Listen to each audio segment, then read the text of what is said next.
just under 1 minute.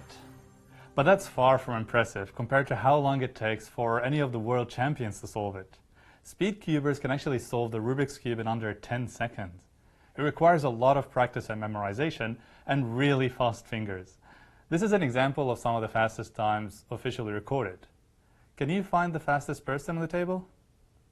Lucas Etter, a 14-year-old from Kentucky, US. And he has the world's largest record in 2015 for the fastest time to solve a Rubik's Cube, breaking the 5-second barrier for the first time ever. But let's go back to the leaderboard here. I'd like you to think about how you found the fastest player. I know that sounds very intuitive for us humans, but what if we wanted to write a function that finds that smallest number in an array like this? So let's have a look at how our brains actually work when we're searching for the smallest number in a list of numbers like the leaderboard, for example. Here I have this array of doubles called speed that has these numbers in it, indexed from 0 all the way to 6. To find the smallest number here, I just have to go through them one by one and just only remember the smallest number I've seen so far. I'll store the smallest number I've seen so far in this variable called min for minimum. Let's start from the very beginning. The very first value is 7.85, and that's the smallest we've seen so far, so that goes into our minimum variable. And then we move on, and the second value is 7.32. So I ask this question, is speed of 1, is this cell here smaller than our minimum? Yes, it is. So I update the minimum to get the new value in it, 7.32. And then I move on, and then I ask myself this question again. Is speed of 2 less than the minimum? Speed of 2 here is 4.9, and the minimum is 7.32. Yes, it is. So I update the minimum with that new value here, 4.9. Moving on, and then I ask the question again, is speed of 3 less than minimum? Speed of 3 is 6.22, and minimum is 4.9. So obviously it's not less than it anymore, so I don't update minimum. I move on, and then I get 5.4. 5.4 is not less than 4.9, so I continue to move on, and then 7.3 is not smaller than 4.9, so I continue moving on. 5.19 is also not smaller than the minimum, so I end up going through the entire array, and the minimum value that I found was 4.9. What we've just done here is called an algorithm. It's basically following a systematic number of steps until we find the correct solution we want.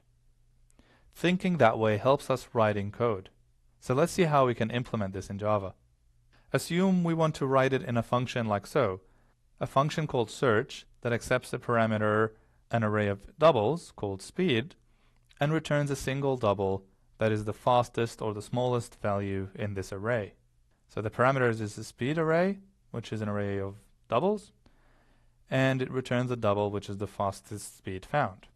I'll just leave this here as an example for us to trace later. The first thing we need to do is get the length of our array and store it into a variable called size.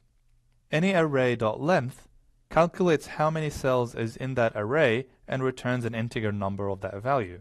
In this case, our size is actually 7, because we have 7 cells in our array. The next step is to create this variable called min, which remembers the smallest number as we go, and we're going to initialize it to the very first item in our array, which is speed of 0. So after this instruction, the variable min would have 7.85 in it. If there was another array passed in as a parameter, then it would just grab whatever value is in the very first item. Then, we actually need to use a loop so that we can iterate over this array. Our loop counter is initialized to 1, and our condition is I less than size.